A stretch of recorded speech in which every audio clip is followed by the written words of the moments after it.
1977, George Lucas formed a legacy. Force is with me, and I am with the Force. Inspired by mythology, his saga has become a passion for many. Feel the Force around you. His legend has become our story. It's true. All mine. One of resistance, We are the spark that'll light the fire that'll burn the First Order down. rebellion, Rebellion is built on hope. and redemption. I am a Jedi, like my father before me. This is Star Wars Reactions. Remember, the Force will be with you. Always.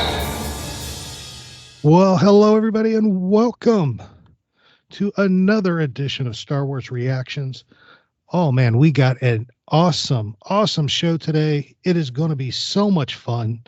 Let's get some introductions out of the way. My name is Aaron Harris, and not joining me this week because he's off on vacation with his family is the David Motters. So have fun on vacation, Dave. Enjoy the show. Sit back and relax and enjoy the ride. But joining me this week, because, I ain't going to do this by myself. I could do this by myself. I've done it before, but it's no fun that way. Joining me this week is an awesome guy. He's somebody we've been wanting to get on the show for a while, and it finally worked out where he could join us from across the pond. We're talking about awesome Star Wars fan, Daz Davies. Daz, welcome to Star Wars Reactions. Oh, hi, Aaron. Thank you very much for having me on the show.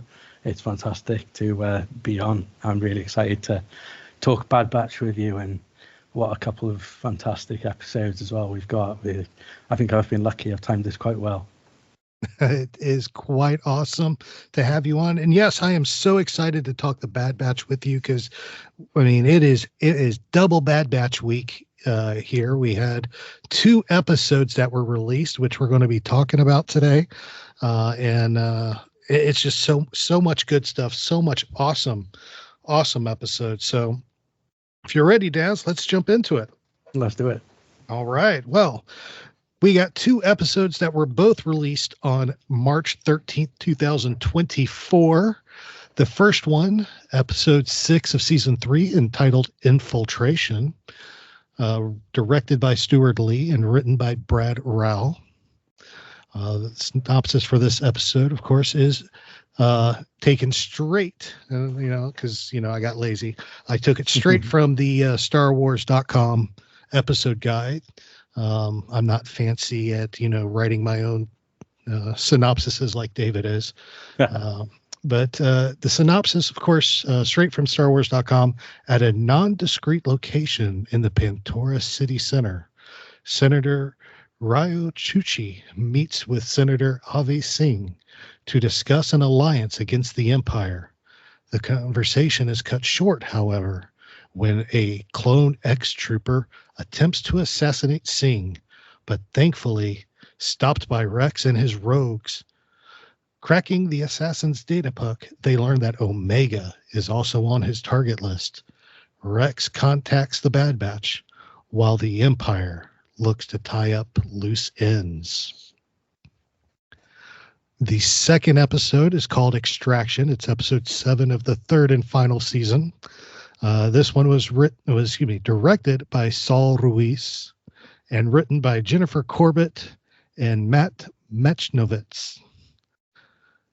The synopsis for this episode is following a battle with a clone ex-trooper, CX-2, Rex, and the Bad Batch look to escape to Teth. Meanwhile, Commander Wolfe, now in the service of the Empire, arrives with reinforcements, but he quickly clashes with the mysterious CX-2 over how to proceed. It all leads to a deadly confrontation between Crosshair and CX-2, and an impossible choice for Wolfe, who must decide the fate of his old friends. Dun, dun, dun. Oh, fantastic episodes. I love these. So let's jump right into initial reactions. Daz, you're our guest. Take the floor. What were your initial thoughts and reactions when you first saw Infiltration and Extraction? Well, my first thoughts were that it did feel like one episode with almost like just a little break in between. I don't think you could have 2 episodes together that flowed any better. I feel like they had like one great big episode, and they split it at just the right time, and it just went from there. That both were really atmospheric. The visuals, I really noticed the visuals in this episode. That it was such a dark episode, but at no point did I feel like I couldn't see what was going on. I felt it needed to be dark to sort of build up that intensity and that foreboding that was going on. Sometimes you see shows and where they go dark, it goes almost murky, and you're either having to turn up the brightness on your TV or make sure you're watching it in a dark room. Whereas I thought that they've improved every season with the visuals, and one of the first things I noticed watching it this time was just how good it looked, and then from there how good it sounded. They sounded a lot like a lot of the Crosshair episodes from previous seasons. It was that kind of electronic music, kind of industrial sounds. The whole thing really, both the way it sounded, looked, and some of the storyline really reminded me of Terminator 2, which is a strange link, but with this sort of unstoppable soldier coming after this young target with the sort of slightly older, slightly broken version of that hunter looking after the younger person, in this case Omega. I really got a lot of Terminator 2 vibes, especially with the music being so sort of like industrial, I think would be the word I'd use. It was intense. I thought that as a whole, the episodes, I feel like now we're seeing the bigger picture. Early on we've seen the sort of small character stuff, and now we're starting to open up into like sort of where the season as a whole is going. Oh, very good. Well said. I like everything you said, and you're right. It does have that, and I never put that together, but yeah, it does have that Terminator-esque feel to it, which is really cool. But this was just two fantastic episodes, and I now understand why they put it together the way they did this season, with this week having these two episodes. Because if they had given us Infiltration and just left us hanging until next week for Extraction, I would have lost my mind, and so would a lot of y'all out there. Admit it. Definitely. Oh yeah, it's incredible. I mean, and such good stories. It was well written. The character growth in there, and there's a lot going on, but you do have moments of character growth, especially between Crosshair and Howzer, then Crosshair and Omega. And it was so good and so heartwarming to see, and to see the changes in these characters as they go on. Music, animation, superb as always. And I gotta say, I have been for some reason, the last, month, 2 months, I've been very clone centric in what I've been watching online and on YouTube, watching fan films and clips from Clone Wars, and got a whole bunch of clone figures from a friend of mine that they were getting rid of, and so I've been very clone focused. And of course, I'm watching the Bad Batch. Go figure. Yeah. But I love the fact we're seeing all these clones that we've seen in past episodes, we've seen in the Clone Wars, we've seen in Rebels, all together in this situation. And it is incredible to see the amount of work that D. Bradley Baker is putting in to these episodes, because the dude, if he does not get an Emmy award by the end of this season for the amount of work he does, it's rigged. It's rigged. But he has done just such an incredible job, just fluctuating the voice. It's the same voice, but it's different, so you know who's talking. I mean, he is just a master craftsman, and it is just mind-blowing what he has done returning to Teth, man, blew me away. As soon as they're flying up to Teth, I'm like, I know that. I know that. It was like the Leonardo DiCaprio meme where he's just pointing at the TV. That was me. Because I'm like, I know that. And it was fun seeing we're in the final season of the Bad Batch. We have clones fighting for survival at the monastery on Teth, which is the same location where we saw clones fighting for survival against the Separatists and Asajj Ventress. So in the Clone Wars movie. So it was perfect. It felt like we came full circle as we're closing, getting toward the. We're halfway through the season now, aren't we? Yeah. Yeah, we're at the halfway point at 6 and 7. So there's only 8 episodes left. So we're halfway, pretty much halfway through the season. So it's crazy to say that, but incredible episode. Lots of fun. So let's dive into some of this stuff, some of these episodes here, and break it apart a little bit. Daz, I want to start talking about the senators meeting between Chuchi and Singh, because essentially what we're seeing in that conversation is the spark of rebellion.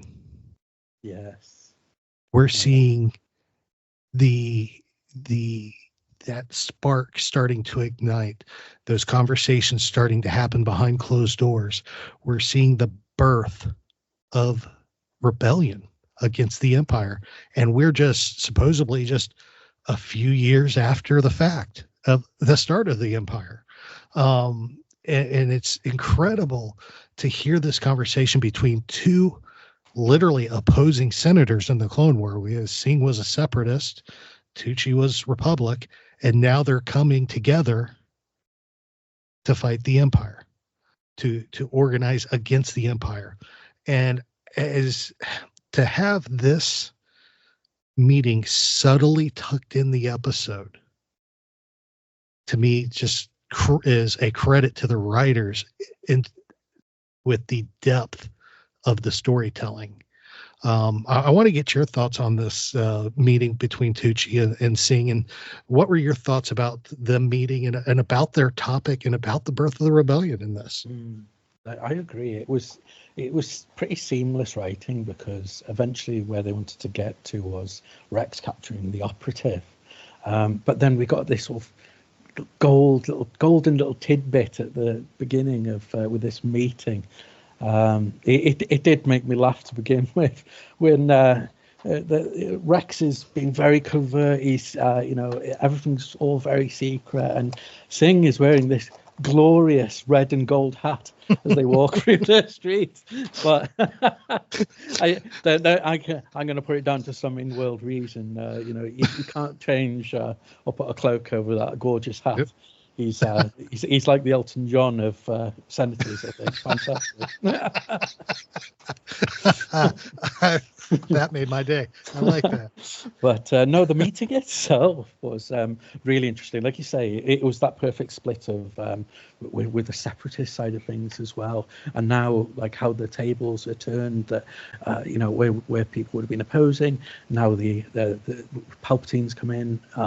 It's that the enemy of my enemy is my friend, I guess. And it was notable that they mentioned that, like, at this point, that the big problem is that they don't have a unifying leader, and it reminds you that this is very early on in that sort of spark of the rebellion.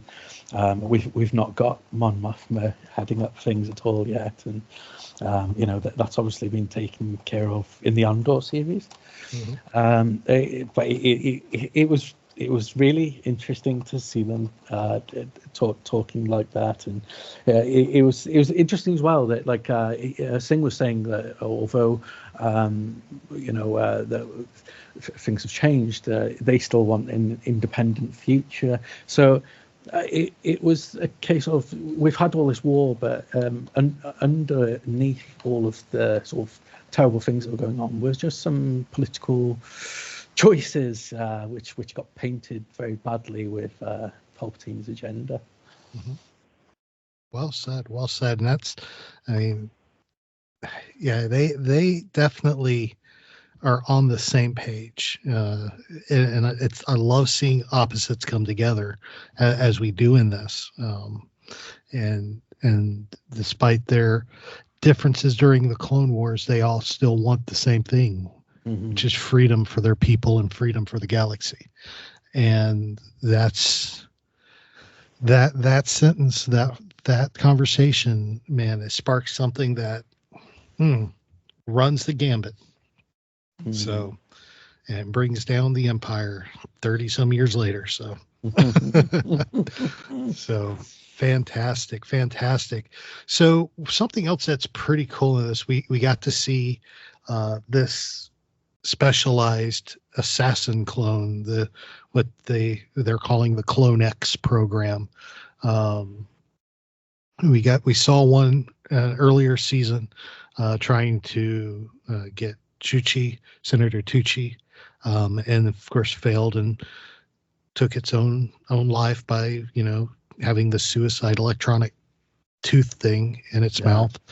But then it tries again to get this time Senator Singh, and if it had gotten Tucci, it would have just been a bonus at that point. And they end up capturing it. And I love the fact that Rex learned from his past mistake and made sure the teeth got the device got extracted. Did you think of that straight away? I know I did. I was thinking, oh no, don't let him wake up. Do something about that. It'd be so frustrating if it happened again. But no, as you'd expect, Rex was on top of it. Yeah, Rex. That's one thing I've always liked about the character of Rex is he doesn't make the same mistake twice. No, he never has. And that's what makes him such a unique character and a unique and incredible leader.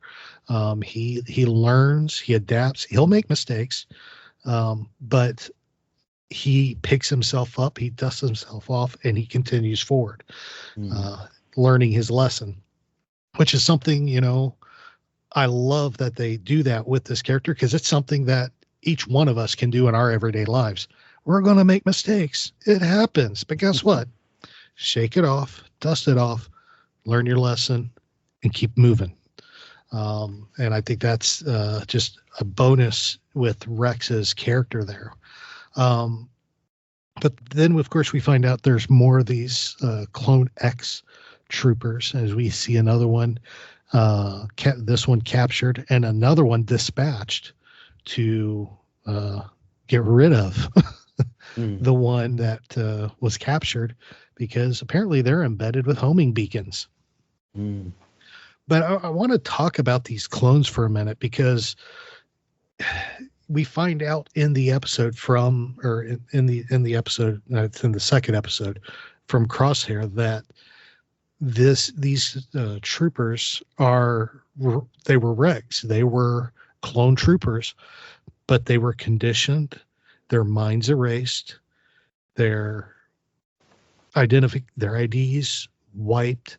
Nobody knows who they are, where they came from, just that they're clones. And then they are heavily trained to do their job. And I love the fact that Crosshair is like, yeah, they tried it with me, but I'm defective, so it has being defective has its benefits.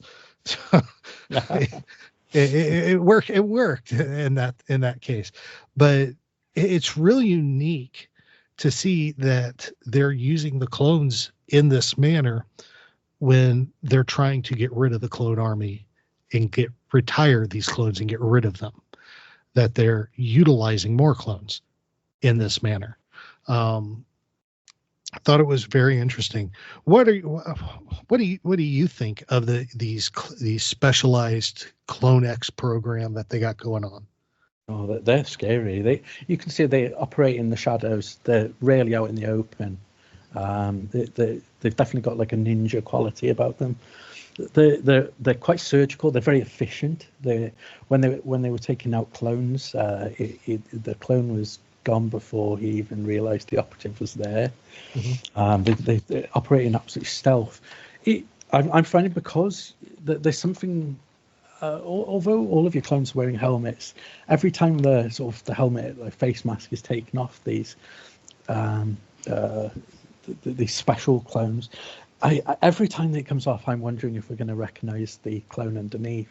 It's just, as well as the fact that they're using clones, perhaps it's from the fact that they saw them as sort of almost disposable experiments, and these are the ones who came out right. The maybe 99% of them that didn't make it to the end, who cares kind of job. But I'm like, why these particular clones? And we know that the two that we've sort of had revealed to us, they weren't characters we were aware of previously. It's the thought of one of them coming off there and it being somebody that we recognise is quite scary. So like when we saw Wolfe today, like we know his future as it happens, but there's other clones that maybe we don't have so much. Like we believe Cody got away, but what if one of these helmets came off and he was under there? Or we don't know what they're capable of. What if we have a clone of a clone?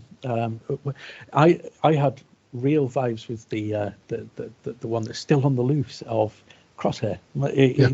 If we didn't see Crosshair, I'd have said that is definitely Crosshair.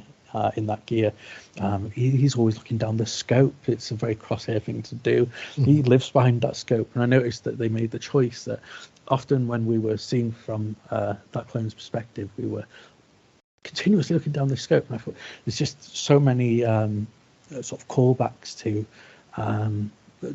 Crosshair that it's really got my tinfoil hat on firmly on my head with the worrying about who might be one of these operatives. Oh, I definitely feel you there, because my underlying fear is, and I've told David this, but I've never said it on the air. My ultimate fear is we're going to take that helmet off one time, and it's going to be Tech. Oh no. I'm like, I don't think I could handle that. I was destroyed when he fell and died. But this is Star Wars. Not everybody's really dead. Just look at Maul and Palpatine. I mean, it just doesn't happen. Ahsoka. I mean, everybody comes back somehow. But so yeah, I always got this underlying fear that Tech's going to show up under one of those things. I really hope it's not the case, but the fear is real. It's possible. Anything is possible. Anything is possible in Star Wars. That's what's so crazy about it. And speaking of anything is possible, we ended up back on Teth. I mean, I was not expecting that at all. I bet it was such a good idea. I thought the whole sort of coming round to the start again, and it gave you a good opportunity to see how much things have changed for the clones. They were at the front of the army in the Clone Wars movie. They were quite glorious in battle, and now you see them. They're hiding. They've got to be so careful. They're in tatters. They've lost most of their friends. It was putting them in the same setting, and when they arrived in the Clone Wars movie, the monastery looked fantastic. Now it's all broken down. For again, a good reflection of where the clones are at right now. Well said. Yeah, it for those of you who aren't familiar with Teth, with this monastery, definitely go back and watch the Clone Wars movie. This is the movie that came out. Was it 2008 or 2010? Oh, so long ago. it was a long time ago. Go back and watch that, because this was a movie that gave us our first introduction to Ahsoka Tano. It gave us our introduction to Rex, and it is what kicked off that legendary Clone Wars series. And you have to go back and watch that movie, because that monastery is pivotal in that movie. A lot of the movie is set in that monastery, and we get some fantastic action in there between Obi-Wan Kenobi and Ventress, between the clone troopers and the droid army. I mean, one of my favorite scenes is Ahsoka Anakin jumping tank to tank as they crawl up the cliff to the monastery. I mean, that's just, it's phenomenal. So seeing that monastery come back, I mean, kudos. I don't know whose idea that was, but pat that person on the back and give them a raise, because that is probably the best callback I've seen so far. It's so rewarding. Yeah, quite rewarding. And it brings me back to the saying I always say, there's never anything that's a filler. Everything comes full circle at some point. We got Singh back in, starting the rebellion. We have Chuchi in, starting the rebellion. We're back at Teth, and it's a clone. It's resistance base. I mean, it is literally everything comes full circle. And I was so excited to see the monastery, even though it was in its old broken down state.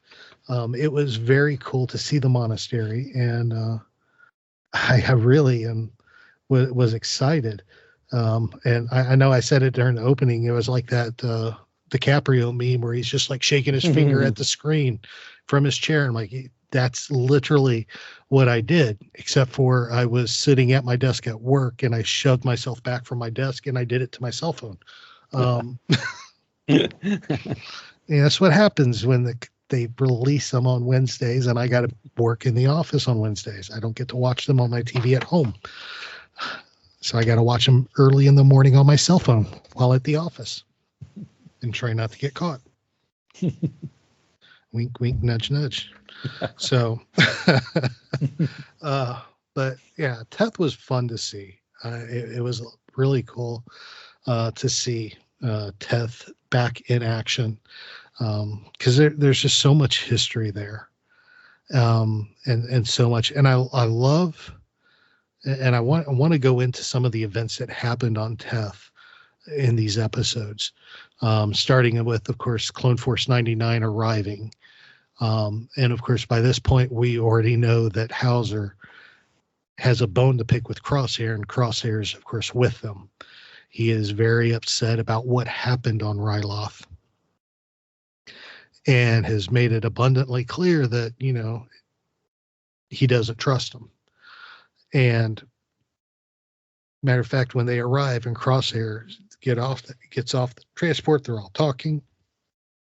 Howzer is pretty much all up in Crosshair's business. He's in his face. He's talking down to him. He is angry. You could hear the almost hatred in his voice for Crosshair, because of the loss of his troopers and stuff, all the events that happened on Ryloth in season 1. And it was quite difficult, knowing, because we have seen how Crosshair is adapted and changed in these first 5 episodes so far, with his interactions with Omega, and then with Rex, or not Rex, but Hunter and Wrecker. We've seen those changes. Howzer hasn't yet, and seeing that, it's kind of like you almost like, come on, cut the guy a break. But let's get your thoughts about how Howzer is feeling with Crosshair at this point. Yeah, it was interesting because we have very much the Clone Force 99 view of Crosshair now. We've seen some of the changes in him, but these guys haven't seen anything. And initially, I didn't recognize Howzer. I thought the story did a good job of explaining in the writing like who he was, and sort of bringing us back up to date with it. But after I finished watching the episodes, I decided to go back to the Ryloth episodes to take a look back at what to try and remember exactly what Crosshair was like back then in those episodes, and he was completely different. It was really great in having seen him in this season so far to go back to that. He was completely Rampart's right hand man. He didn't question an order. He was fierce. He spoke very little, and he was just. He he felt nothing for the clones. It was absolutely apparent, and I was thinking, okay, that now we're going to see this from Howzer's point of view. This guy who's walked in is the worst of the worst, terrible. He's lost.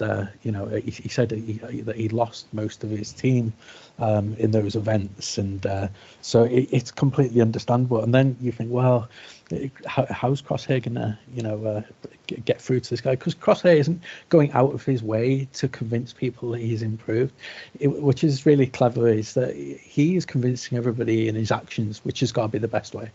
Mm-hmm. Oh, absolutely. He is, and that's one thing about Crosshair. He and I'm glad you said it. He always has been the strong silent type, even before the events of the first season when he just decided to stay with the Empire. He was always the strong silent type. And that was one thing that was intriguing about the character in and of itself. But we see as the episode proceeds, we get Crosshair's actions show Howzer how much he's changed, and Howzer ends up addressing it with him. He's like, you're not the same person I dealt with on Ryloth. You've changed. What happened? He knows something happened to trigger that change. To have that kind of drastic turn in actions and personality, there has to be something major that happens. So, as a captain, Howzer understands that. So he's like, "What happened?" And I think Crosshair laid it out beautifully. He goes, I chose the Empire. I was loyal to the Empire, and they weren't loyal back. And I mean, he basically just pours out his heart at this point. And I think that's made a huge difference. In what I love the fact with Star Wars, there's always a redemption story.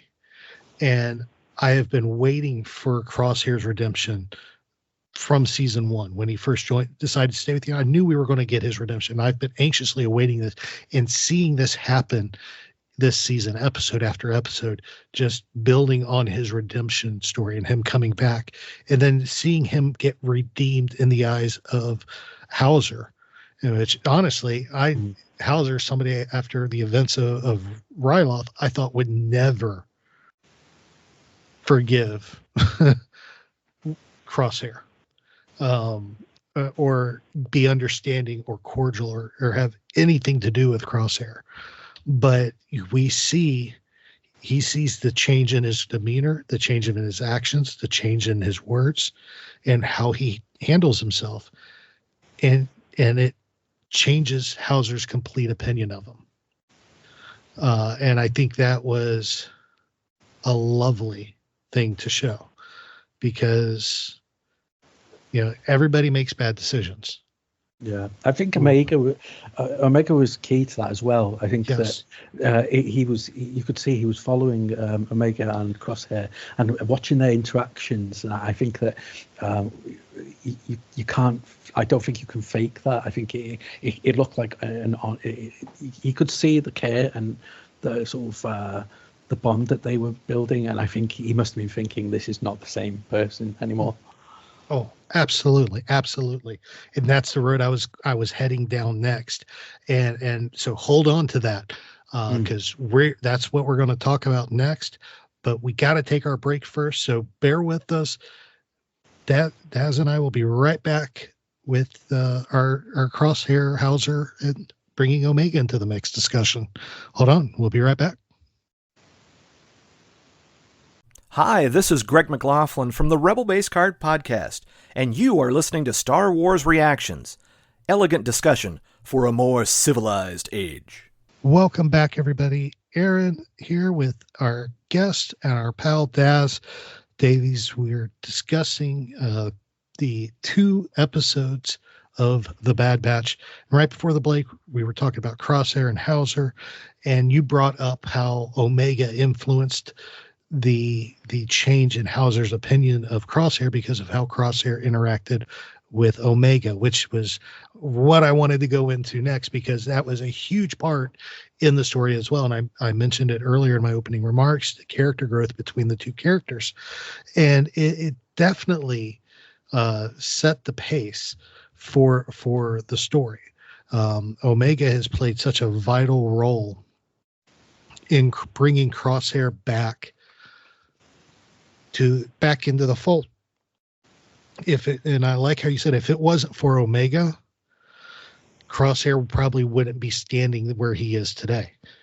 She got him out of prison. She vouched for him with Hunter and Wrecker.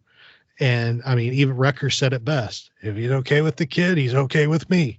I mean, it doesn't get much more clear cut than that. But you also have to realize Omega's a kid. She has that, kids have a blind trust. Which is, I love it. I love it. I got two girls, and my youngest has the ability. She trusts everybody, whether she knows you or not. You haven't done anything to her, she trusts you. I mean, until you do her wrong, she trusts you. And even if you do her wrong, she's still going to trust you that you're not going to do it again. I mean, there's that innocence in kids, and seeing Omega, especially when it comes to Crosshair, yeah, he made mistakes, but he's still, and I love how she said it, he's still her little brother. And I think seeing how Crosshair interacted with Omega in this episode, as they're talking, they're hanging out together, they're discussing stuff. When the attack comes, he's defending Omega. He is literally standing in the place of where Hunter would stand.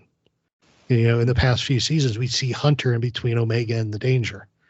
In this, we are seeing Crosshair getting in between Omega and danger. So which is something you never would have seen Crosshair do in the past. And I love the fact that he is protecting her as Hunter protected her. There's that shows there that a relationship has been built between the two characters that is not just that supersedes, just a friendship, that he is willing to defend her now under any circumstances. There's a whole bunch of troopers coming down on him. I'm going to get between her and those troopers.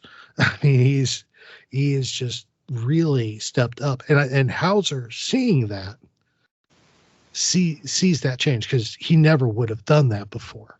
I mean, look at what happened with, we were talking about the Ryloth episode, young Harrison Dula. She was in all sorts of trouble. And Hunter had the chance, he probably would have shot her and taken her out. Saved Thrawn a lot of issues, but glad he didn't. But it's definitely a unique relationship between the two. What are your thoughts on Crosshair and Omega and the relationship they built, and how it has transferred into the storytelling that we're seeing into his redemption story? I thought it was really interesting, that little reaction they had on the ship on the way to Teth, where Omega's imitating Crosshair in similar way to that she's often done with Hunter. And I thought, when when Omega's sort of bought in with you, because she'll literally start taking on some of your traits. I think that we're still wondering what gifts maybe Omega has beyond what we're aware of already, but the biggest one we know really is her empathy, and you can tell it's not just a pity thing for Crosshair. She looks up to him now, and interesting, she's a little bit older, and when she was younger, it was all the adventure of Hunter's approach to things, whereas now she's a little bit older, and you've got this silent character in Crosshair that you can just see she's pulling him apart, like his traits and his personality, and picking little bits out that and sort of applying them to herself. So it was interesting that it's working both ways. It's very evident the effect that she's having on Crosshair, but it's also going the other way as well. And that's how Omega's such a force to be reckoned with now. Is she's taking on so many of the traits of Clone Force 99, all the members. She's just in some ways taking all their best bits. And I think that again is if you notice, Crosshair he spots the fact that Omega is sort of imitating him in that way, and it's got to make him think, like, wow, like I mean something to somebody. It's probably not something he's ever thought about before. He's seen himself as a tool, not as an example for others. He's a way of getting things done, not an example to be followed. Mm-hmm. Oh, well said. Yeah, he's definitely has to be some sort of flattery for him. He's used to having people follow him and take orders from him, because he was a trooper. He commanded troops for the Empire there for a little bit, and troops would follow him. They'd follow his orders, and he's used to that. But to have somebody actually imitate because they care is a completely different story. Yeah. And it's definitely again a reflection of the childlike qualities of Omega. And I love that. I love how they're portraying Omega. And as a dad, I like how they're portraying her, because I'm seeing some of the traits that my kids have in this child. And it's very refreshing to see how well she's being portrayed as a child. So definitely. Well, we got to move on, and we would be dismissed in our review if we did not discuss the newest clone introduced into the story, because we've had a lot of clones introduced into the Bad Batch besides Clone Force 99. We've had Rex, we've had Cody, we've had Gregor, we've had Scorch. Now we got Commander Wolfe. I will say, I did not see that coming. I was not expecting him to be on that side, but at the same point, once I watched the episode and I sat down and thought about it, I'm like, it makes sense, because who was the first one that ran to the Empire when Kanan and Ezra showed up? Mm-hmm. It was Wolfe. So it makes sense he would have some relationship with the Empire beyond, being a retired clone. And I thought this worked out really good. Seeing him come in, he still has his wolf pack. He's still got his armor has not changed. He is still painted up just the way he was in the Clone Wars. He's got the same painted armor, the same wolf logo on his shoulder, whole 9 yards. It looked like he literally just stepped right out of the Clone Wars. And it was great to see Wolfe. And I loved how they did this, because especially when he got face to face with Rex, because he's already second guessing the mission at this point, because he comes in, he's like, when they first get there, he's like, wait, and he's looking at the bodies. He goes, wait, these aren't insurgents, these are clones. And the ex-trooper is like, yeah, same thing, and kept going. He's like, and you could see the wheels start turning. He's like, no, it's not the same thing. These are my brothers. You could see the wheels of doubt starting to turn at that point. And then he comes face to face with Rex. And you can see at that moment, through his helmet, you could hear in the words being spoken where he's like, I thought you were dead. I was told you went down with a cruiser. And Rex is like, yeah, I did. But I lived. And you see at that point, literally when he realizes it's Rex, you can hear it in his voice you don't have to see the face, but you can hear it in his voice. His world just collapsed because everything that's been going on in this episode on this mission is not what he was told. His troopers are attacking clones, which is something they were never supposed to do in the past. They're their brothers.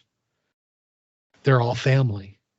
And now Rex, one of his brothers who he thought was told was dead, is now standing before him as the leader of this resistance cell.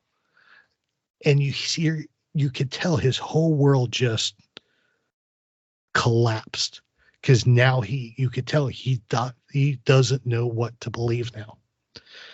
And it's apparent in his actions because when Echo arrives with Gregor in the ship to extract them, Wolfe just puts his hands back. It stops the troopers. It's like, let him go. And they left. And he just stands there and watches them fly away. And just the sheer turmoil in this character at this point is insane. And honestly, I can't wait for David to come back because I really want to hear David's thoughts from a psychological standpoint. Yes, me too.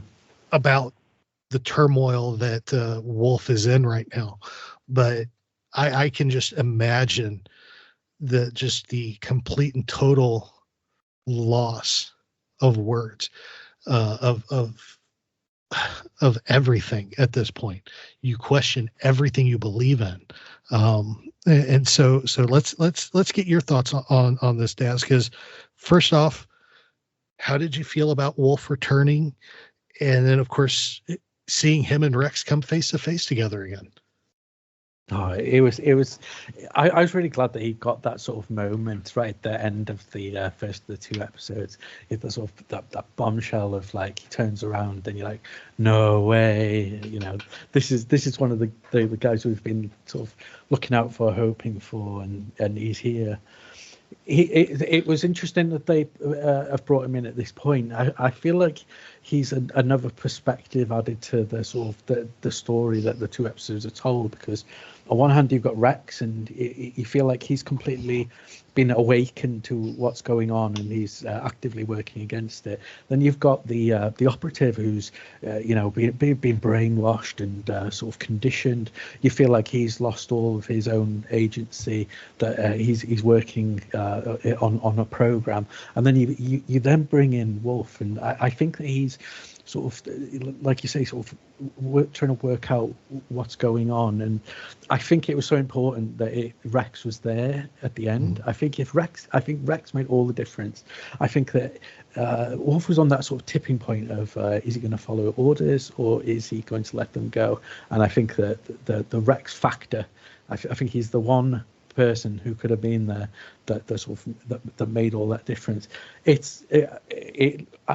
After the episode finished, it really did leave me wondering, like, what next for Wolfe, because essentially he's broken his orders, and we know that doesn't go very well.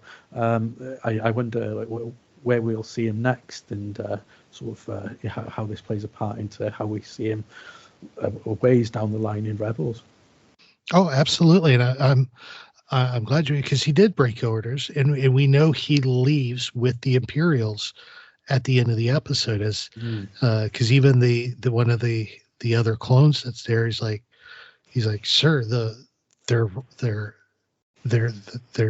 the insurgents, and he's like, no, they're clones. We'll deal with them later, and let him go. And he watches them fly away. He puts his helmet back on, and reboards the shuttle, and then the Imperials leave, and that's how our episode ends. But it is very telling at this point, because I'm sitting there and I'm watching the turmoil. I can hear the turmoil in Wolfe's voice, and I could hear it, I could feel it, And I kept going back to me, everything goes back to Rebels. If you've listened to the show long enough, I can relate everything back to Rebels very easily. And for me, hearing the turmoil in his voice reminded me of the end of the episode of Rebels called The Honorable Ones, where Zeb and Callus were stranded on that ice planet, had to work together to escape.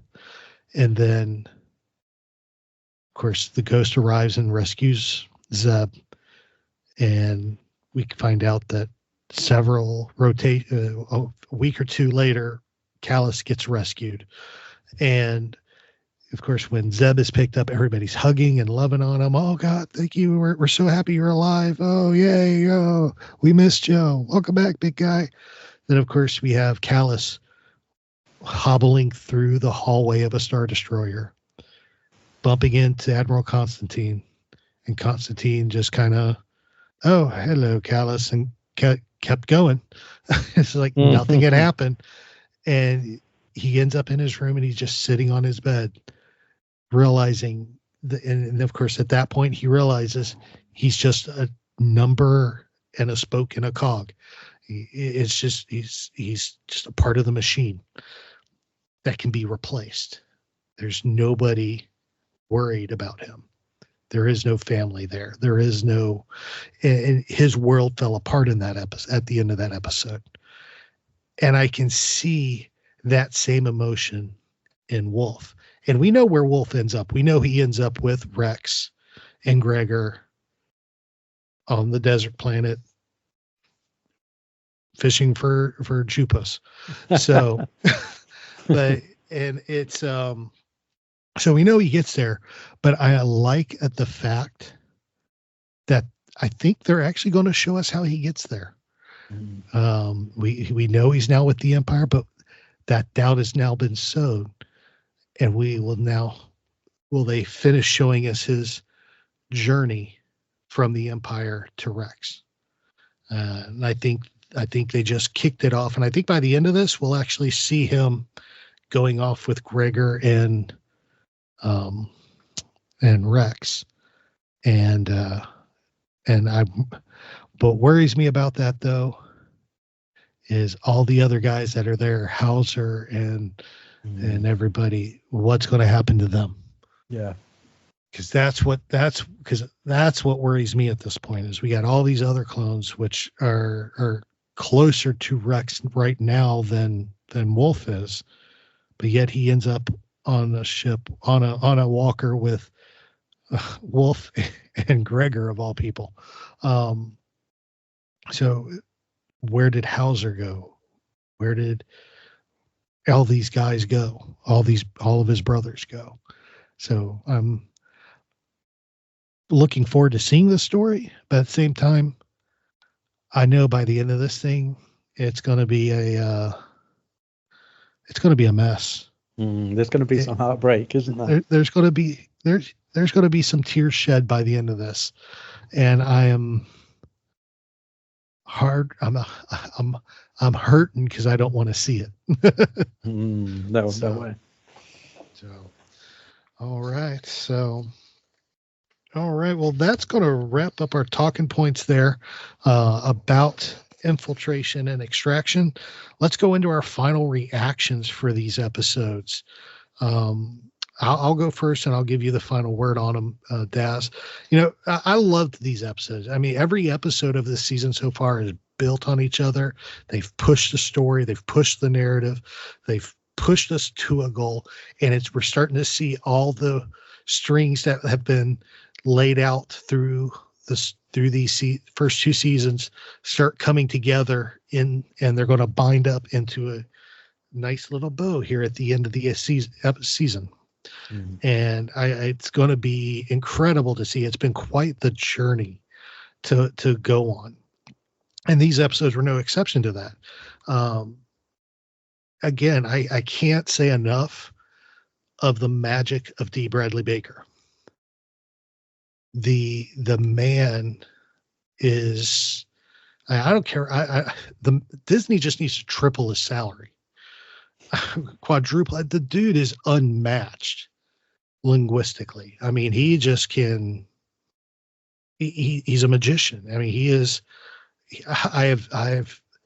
I've seen nothing like it, and the amount of work he's doing in this series alone deserves multiple awards. But the story, the clones, the little Easter egg of the birth of a rebellion at the beginning of the first episode, at the beginning of Infiltration, just proves how much. I mean, that little Easter egg to me, it was just enough to prove how much these writers and directors and producers, everybody working on this show, how much they truly love and respect Star Wars. Because they are putting their heart, their soul, they are putting some deep cuts into these episodes, and I love it. Perfectly awesome. I like I said, I just love the fact that we ended up back on Teth. I mean, just the nod to the movie. I mean, everything is just coming full circle in this, and I really have loved what we've been getting. So enough for me. Daz, what are your final reactions to Infiltration and Extraction? No, I agree with a lot of what you've said. I thought these episodes were fantastic. I'm really glad that we had these 2 episodes in 1 week. I think that they impacted much better this way. I think that to have split them over 2 weeks would have been a real shame, taken away from that sort of momentum that they had through them. Like you said, there's so many sort of deep cuts. It was great to be back on Teth. That's old school Clone Wars, and some of the other references picked up the puck with the sort of target list on there, and I thought straight away, that's very The Mandalorian. We all know what that is. We almost knew what was coming already. There's just so many questions that they're putting in our minds, and I have a feeling that a lot of them are going to be answered. Things like what's going on with Crosshair. He's obviously not. Is this just because of the sort of conditioning they tried to do with him? What's going to happen to Wolfe now? Like we said, we got a feeling that's not the end of what we're going to see in this series of him. Who's that other operative? Are we going to? Is there any chance we're going to see Tech again? So many questions, and it just leaves you wanting more and more. When they gave me 2 episodes, I could have taken 20 more. Well, I can definitely agree with you on that. I mean, I could. I'm honestly glad, and I know a lot of people will disagree with me on this. I'm honestly glad that they are doing 1 or 2 episodes a week rather than just dumping the whole series at once. Because if they dumped the whole series at once, I would be off work for 2 days as I watched it, then recovered and watched it again. Because I wouldn't be able to take it, man. It'd be insane. But I'm glad they're working that out. But it was awesome. I love it. So we want, of course, hear from y'all and find out what you think of Infiltration and Extraction. You can, of course, hit us up anytime, anywhere you want. We are on all social medias that we currently have. Well, I can't say we're on all because there's a lot more out there than we have. But we are on Facebook and Twitter, both at SW Reactions Pod. We are on Instagram, Threads, TikTok, Blue Sky, Tumblr, all at SW Reactions. And of course, you can email us anytime, swreactions@gmail.com. Or of course, you want to leave us a voicemail and hear your own voice on the show as well. Leave us a voicemail at speakpipe.com/Star Wars Reactions. And just leave us a 90-second message telling us what you think of the episodes of the Clone Wars, of my dad joke of the week, any of it. Leave it. We'd love to hear from you. Oh, there we go. So, Daz, of course, if somebody wants to, discuss Star Wars with you, how would somebody go about doing that?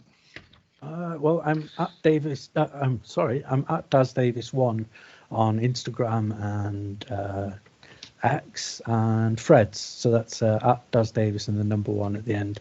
And I'm always glad to hear from people who want to have a chat about Star Wars. Just feel free to get in touch. Very cool. Very cool. And of course, we will have links to those in our show notes as well. And of course, if you want to reach out to David and tell him you missed a good time, do so. You can hit him up on X at David_Modders, or on Instagram at David Modders, or on Blue Sky at davidmodders.bsk. I don't know. Whatever the Blue Sky thing is. You think I would know that because the show has one, but I don't. I just don't have it memorized. There's too much to memorize in this business. So as for me, of course, if you want to hit me up, of course, you can do it through any of the show social media, or you can contact me personally at on X, formerly known as Twitter, at TA Harris 121079. Hit me up there. Of course, you can always let us know. We'd love to hear from you. Of course, about this time is when we would hear from David and his psychology factoid. He did have one in our show notes because he prepped them up front, or had the outline basically laid out, and I just filled in the blanks. He's got one laid out here, but I'll save it and let him do it because he sounds a lot more knowledgeable about it when he reads it rather than me. I would stutter over words, and I guarantee you I'd mispronounce something. Definitely would mispronounce something. So I know my limitations. Half the time I can't pronounce the writers or directors' names. I was very surprised I got Menchnovitz down right the first time when I did it earlier. So I was very impressed. Thank you. Thank you very much. Thank you. Thank you very much. Well, with that, let's just go right into our Star Wars dad joke of the week. You know, we can't have an episode of Reactions without ending it with our Star Wars dad joke of the week. And this week, of course, I got one I absolutely loved.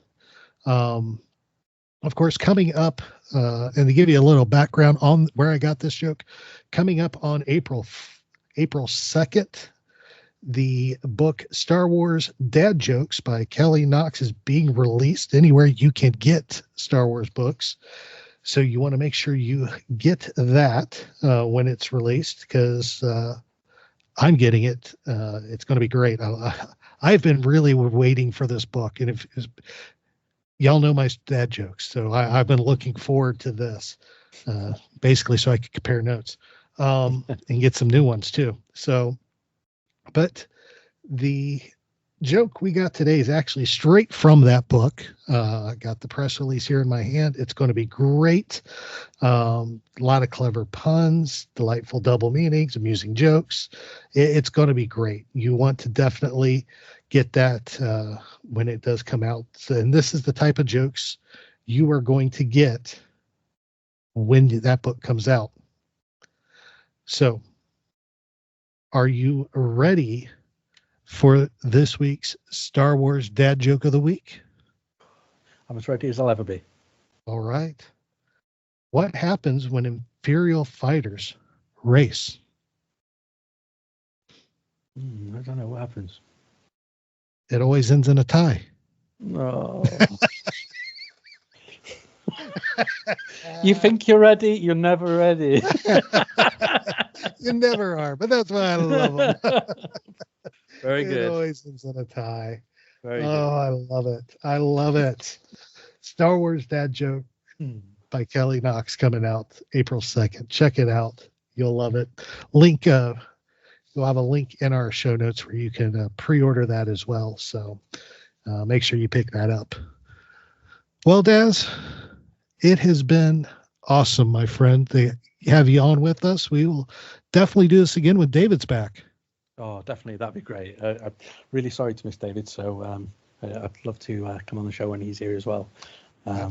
Chat with him as well. That'd be fantastic. Absolutely. We will make that happen. We will definitely make that happen. Thank you, everybody, for listening in. We love y'all. We appreciate y'all. Y'all are the best. Remember, I've said this, 2024, this year is going to be our year of kindness. Do something nice for somebody this week. Make sure you're going out doing something nice, whether it is just a smile, a helping hand, a coffee, anything. Just do something nice for somebody.